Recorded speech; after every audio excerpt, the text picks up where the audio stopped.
What's up, you guys? It is I, your host, Keith, Man of Letters. Thank you for being back. If you're new, thank you for subscribing to the channel, or at least considering to do so. Let's get right into it. I want to talk mostly about magnetic fields and the pineal gland and Kundalini and the third eye and all that stuff that goes with it. One of the things that people don't talk about when it comes to stimulating the pineal gland is how much the pineal gland is actually affected by magnetic fields. Listen to this. Studies with birds and other animals conclude that the pineal gland monitors magnetic fields and assists the body in orienting in space by activating as a navigational center.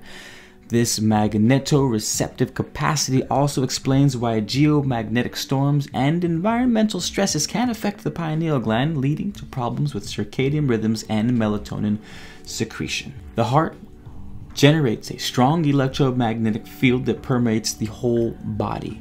When the heart is activated with the high frequencies of love and compassion, its electromagnetic field is amplified and expanded. The pineal gland's sensitivity to electromagnetic energy causes it to begin vibrating and activating in concert with the heart. Because of the pineal gland's connection with spatial orientation and circadian rhythms, our perception of space and time also shifts when the pineal is highly aroused.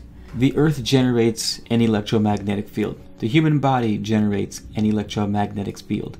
We orient our space, we orient ourselves to space and time using electromagnetic fields. Just how whales know which direction to go, just how monarch butterflies can fly 4,000 miles and know where to go. Magnetic fields are the name of the game. Here's the cool thing. When it comes to Kundalini energy and the pineal gland, both work off this electromagnetic field, right? The mind and heart. When I activated my Kundalini, and I'll put a link on that video, you can hear all about it. It's a crazy ass experience. I was doing something called a twin heart meditation. What I was doing is I was concentrating on the heart. I was concentrating on the mind. You focus the energy coming through your crown chakra and it comes through your heart.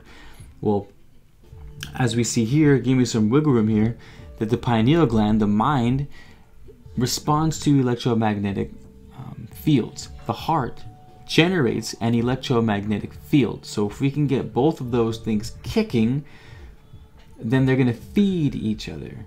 The mind will feed the heart will feed the mind. It will look like the toroidal electromagnetic field, where it shoots out of the top and it comes into the bottom and it keeps circulating, right? Now the Kundalini lies dormant at the spine. And for whatever reason, when I was doing this meditation, it caused that eruption in the Kundalini.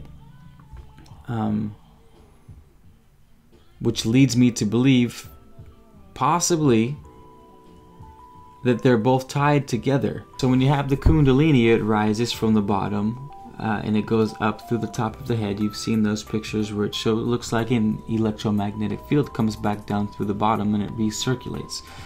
So I believe the name of the game is activating them both at the same time. Try to do your Kundalini and try to do your mind at the same time. It would make sense, right? You're activating the top, you're activating the bottom, and then the things in the middle kind of align themselves out. You can do work here and there on different chakra points if you want, if you need, as I'm sure you will. But I feel it would be the quickest, most beneficial, most impactful if we did that, if we started from the mind and the bottom at the same time and connected them via Kundalini awakening and third eye decalcifying.